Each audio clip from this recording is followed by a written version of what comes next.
Les aigles se rassemblent du samedi 10 janvier 2026. Ma chère chérie, je vous aime tellement. Vous êtes chair de ma chair et os de mes os. Avant même que je crée les étoiles, la lune et mon univers entier, je vous ai vu et je vous ai aimé dès lors. Je savais que vous étiez une partie de moi, ma seule et unique chérie. Vous et moi étions un. Le jour après lequel j'ai soupiré et attendu depuis que je vous ai vu s'est enfin arrivé.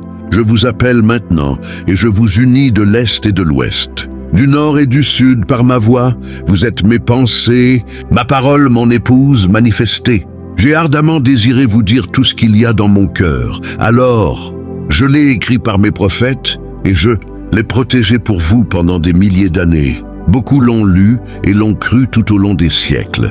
Mais j'ai gardé beaucoup de choses secrètes jusqu'à ce que vous arriviez. Vous êtes les seuls à qui je le dirai. Il brûlait de savoir et d'entendre toutes ces merveilleuses choses que j'ai gardées cachées. Mais comme je vous l'ai promis, j'ai attendu et je les ai gardées secrètes jusqu'à maintenant. Juste pour vous, ma seule et mon unique. Je vous ai promis que je viendrai et me révélerai à nouveau dans la chair humaine, afin de pouvoir vous dire et vous révéler toutes ces choses. Je voulais que vous entendiez ma voix vous parler directement. J'en ai oint beaucoup d'autres de mon Saint-Esprit pour vous parler de mon amour. Mais comme je l'ai toujours fait et que je ne peux jamais changer, j'ai choisi un seul homme, mon ange, mon prophète, afin qu'il soit ma voix pour que je puisse prononcer l'Ainsi dit le Seigneur pour vous. Je voulais vous dire que vous n'avez pas été sauvés une journée en particulier. Vous avez toujours été sauvés. Je suis simplement venu vous racheter. Vous étiez sauvés dès le commencement, parce que vous aviez la vie éternelle dès le départ. Ainsi, à mes yeux, je ne peux même pas voir vos péchés. La seule chose que j'entends, c'est votre voix. Je ne vois que votre représentation.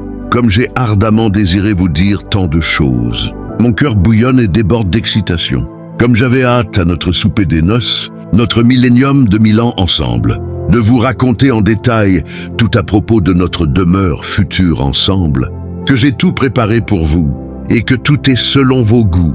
Ma chérie, si vous pensez que c'est merveilleux d'écouter ma voix vous parler maintenant, attendez, ceci n'est que l'ombre de ce que ce sera quand nous vivrons ensemble dans cette ville.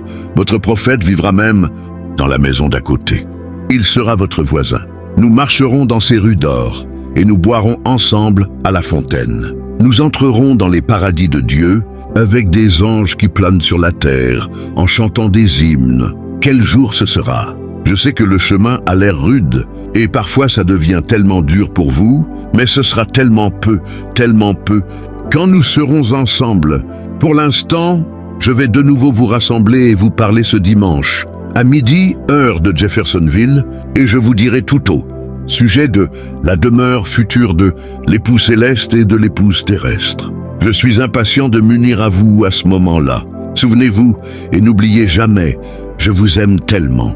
De sa part, Fortuo Joseph Branham, passage des Écritures, Matthieu 19, 28, Jean 14, 23, Éphésiens 1, 10, 2 Pierre 2, 5, 6, chapitre 3, Apocalypse 2, 7, 6, 14, 21, 1, 14, Lévitique 23, 36, Ésaïe chapitre 4, 28, 10, 65, 17, 25, Malachie 3, 6.